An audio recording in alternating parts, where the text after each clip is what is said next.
5 seconds.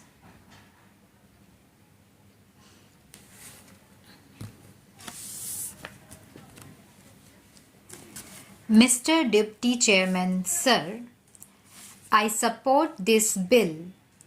I congratulate the Honorable Minister of Health for bringing this bill. I hope the Health Minister is strong enough for implementing this bill effectively. This food adulteration and drug adulteration are very serious crimes. The offenders like adulterants and adulterators are both anti-national and anti-social without any doubt. There are many kinds of adulterations. There are factories running for the manufacture of small stones in some towns. These factories are producing small stones to be mixed with rice. I have been affected by it. Many people in India are affected by it. Therefore, I would request the government to take very stringent action on these anti-national and anti-social elements, the adulterators, and about adulterants also. There are so many kinds of adulteration. There is adulteration in milk. Nowadays, I cannot say whether the milk vendors are pouring water into milk or they are actually pouring milk into water. This is the extent of adulteration. I have seen it in many cities and also in villages. There is adulteration in tea leaves and in coffee powder. There is adulteration in mutton by mixing beef. There is adulteration in ghee. You are all aware of these things. There is adulteration in cold drinks also. Adulteration is no doubt a serious crime. It should be out to a stop by the government under these special circumstances, under the present government. I would like to ask the Honorable Minister to advise the governors in the states to implement the provisions of this bill very strictly and to punish adulterators in rice and in many essential commodities. Even in drugs, there is adulteration. Many children, men, and women are killed on account of large-scale adulteration, but the action is very poor.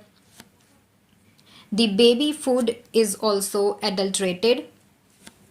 In the case of drugs, I would request the Honorable Minister to bring an amendment in the Drugs Act to punish severely the adulterators in drugs, to give the maximum punishment of death sentence to the offenders under the Drugs Act for killing human beings.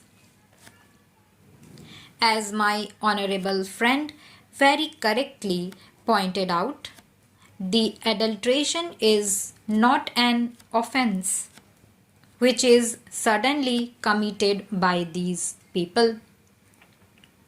It is done in a pre-planned manner with an ulterior motive, with bad intentions and with most criminal intentions. Even ordinary murderers under Section 302 of the IPC are given death sentence. I hope when a case is detected, tried, and proved of a grave act of adulteration, then the punishment must be definite, heavy, and exemplary, because unless the punishment is exemplary, it will not act as an effective deterrent.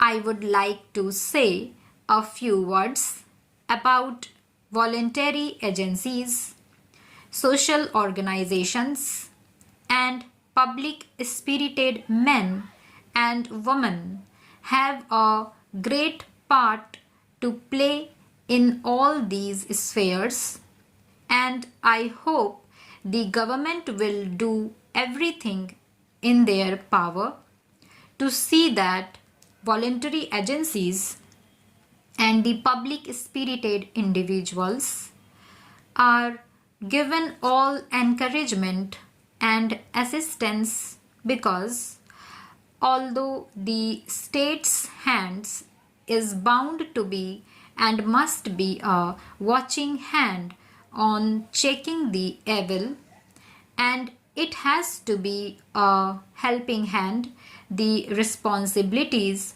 must be greater and stronger.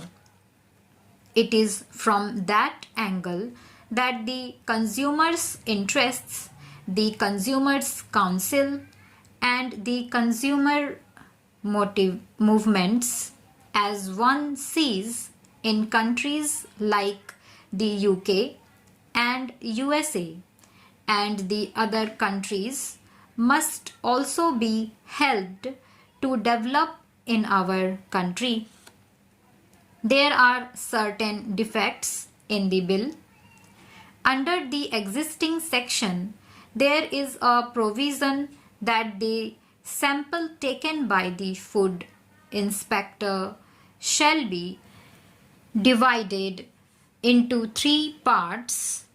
One will be given to the person from whom the sample is taken, the other is sent to the local health authorities, and the third one is sent for public analysis to the public analyst.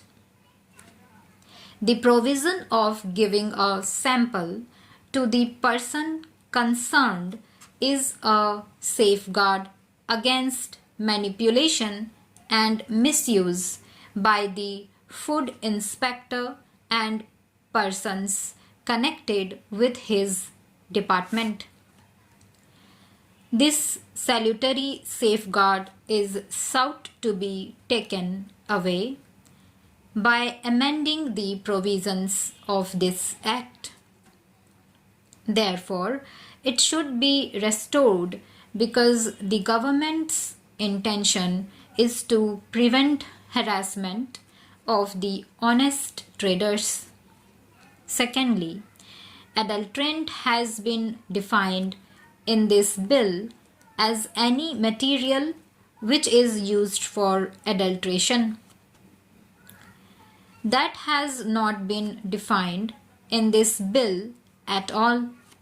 Only adulterated article and adulterated food have been defined, and even if water is mixed with milk, then water is used as an adulterant for adulteration of milk. Now, therefore, if water is stored, it will also fall within the definition of adulterant. If sugar is mixed in barfi in excessive quantity and the khoya is not mixed as prescribed, then sugar can also be said to have been used as an adulterant. Therefore, my submission is that there is no necessity of defining adulterants afresh in this bill. In the old bill, it has been laid down that any material which is used for adulteration can be seized by the food inspector. Stop.